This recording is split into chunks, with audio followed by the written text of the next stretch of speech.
Paper mill కార్మికుల సమస్యలపైన యువజన విభాగం అధ్యక్షులు రాష్ట్ర అధ్యక్షులు జక్కంపూడి రాజా గారు గడిచిన 9 రోజులుగా చేస్తున్నటువంటి కార్యక్రమాలన్నీ కూడా మనం గమనిస్తూనే ఉన్నాం.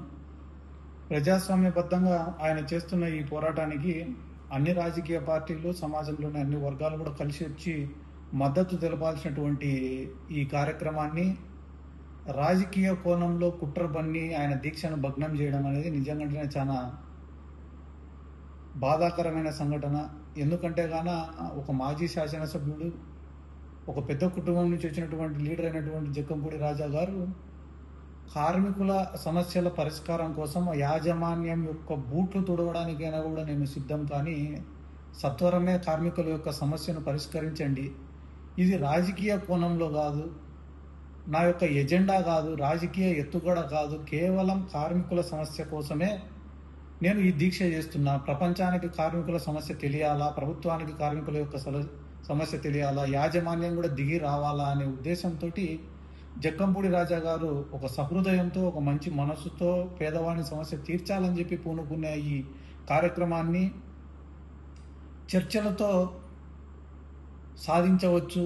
చర్చలతో పరిష్కారం అయ్యేటటువంటి ఈ సమస్యను కూడా దాదాపుగా ఏదో తీవ్రవాదుల్ని అరెస్టు చేసినట్ల, ఏదో రౌడీ సీటర్లను అరెస్టు చేసినట్ల 150 మంది పోలీసులు తెల్లవారుజామున 3 గంటలకు వచ్చి జక్కంపూడి రాజా గారిని హౌస్ అరెస్ట్ చేసి, పేపర్ మిల్లు ప్రాంగణంలో ఎవరు ఉండకూడదని చెప్పి హుకుం జారీ చేసి, జక్కంపూడి రాజా గారి అనుచరులను ఒక 50 మందిని స్టేషన్కు తరలించి వాళ్ళను కూడా ప్రివెంటివ్ అరెస్ట్ చేయడం అనేది నిజంగానే చాలా బాధాకరమైన సంఘటన. ప్రజాస్వామ్యంలో ప్రజల తరపున పోరాడడానికే ప్రతిపక్షాలు కానీ, రాజకీయ పార్టీలు కానీ, ప్రజా సంఘాలు కానీ ఉండేది.